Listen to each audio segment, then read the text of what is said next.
नमस्कार, the news post देख रहे हैं आप और मैं हूं समीर। दुमका डीआईजी ने जब से अवैध खनन मामले में पंकज मिश्रा को क्लीन चिट दी है, तब से चारों ओर पंकज मिश्रा की चर्चा हो रही है। सवाल उठ रहे हैं कि क्या पंकज मिश्रा इतने रसूख वाला व्यक्ति है कि डीआईजी को खुद प्रेस वार्ता कर उसे क्लीन चिट देनी पड़ी। और तो और पुलिस ने यह भी बताया कि पंकज मिश्रा के खिलाफ केस करने वाले विजय हांसदा से जबरदस्ती केस करवाया गया था। मगर मामले में ऐसा मोड़ आया है कि पुलिस फजीहत होने में लगी है। पुलिस पर पंकज मिश्रा को बचाने का आरोप लगने लगा है। पहले जानते हैं पंकज मिश्रा कौन है और पुलिस अधिकारियों के बीच उसका क्यों इतना रसूख है।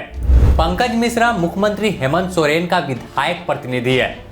इसके साथ ही साहेबगंज जिले में 1000 करोड़ रुपए के अवैध खनन मामले में ईडी ने उसे मुख्य आरोपी बनाया है। इन सब के अलावा वह एक बड़ा पत्थर कारोबारी है। बरहरवा, मिर्जा चौकी समेत जिले के तमाम इलाकों में पत्थर कारोबार का नेटवर्क पंकज मिश्रा के संरक्षण में चलता है। इलाके में उसकी छवि एक दबंग की भी है। अवैध खनन मामले में पहले रूपा तिर्की मामले में भी पंकज मिश्रा का नाम सामने आया था। इस मामले में लगातार प्रदर्शन हुए, सीबीआई जांच की मांग भी हुई, लेकिन इस मामले में पंकज मिश्रा पर आंच भी नहीं आई।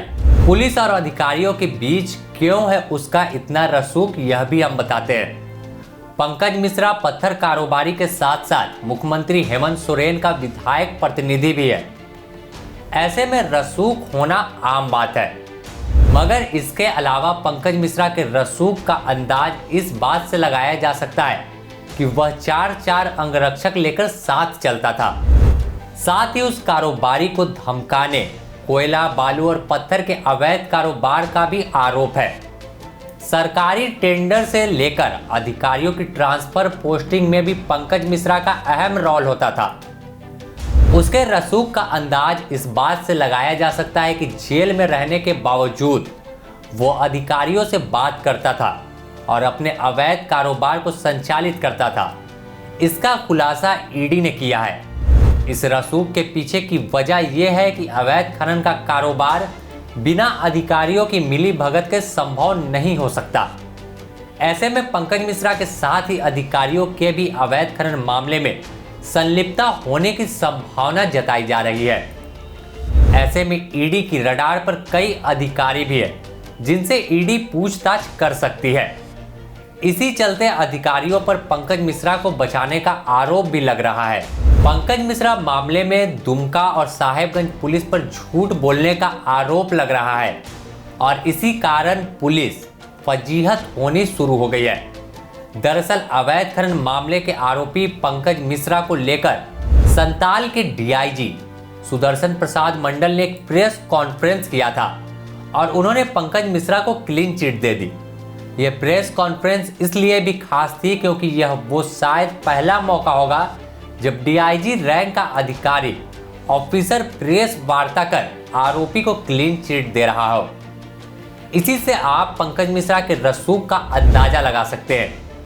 क्लीन चिट देने के दौरान डीआईजी सुदर्शन प्रसाद मंडल ने बताया कि पंकज मिश्रा के खिलाफ जिस विजय हांसदा ने परिवाद पत्र भेजा था और केस दाखिल करने की बात कही थी, वह केस लड़ना नहीं चाहता।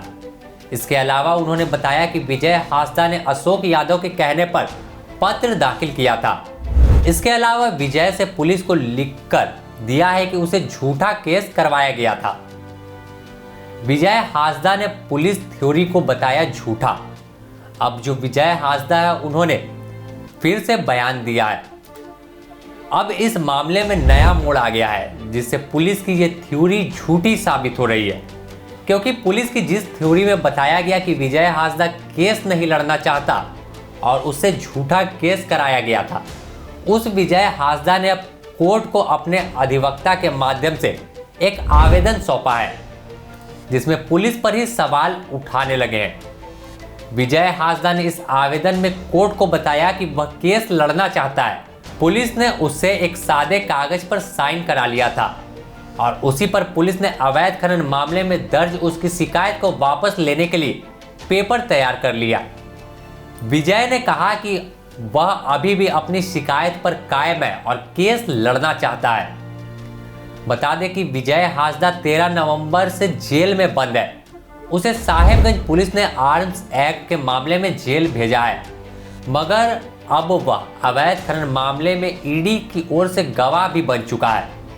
विजय हांसदा के इस आवेदन के बाद दुमका पुलिस पर सवाल उठने लगे हैं और उस पर पंकज मिश्रा को बचाने का आरोप लग रहा है।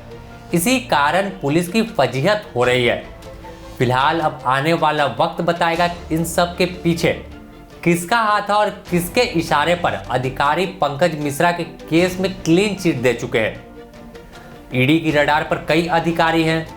हो सकता है कि आने वाले दिनों में तमाम लोगों से रांची के ईडी दफ्तर में समन भेजकर पूछताछ के लिए बुलाया जाए। ऐसी ही तमाम अपडेट के लिए बने रहे द न्यूज़ पोस्ट के साथ। नमस्कार।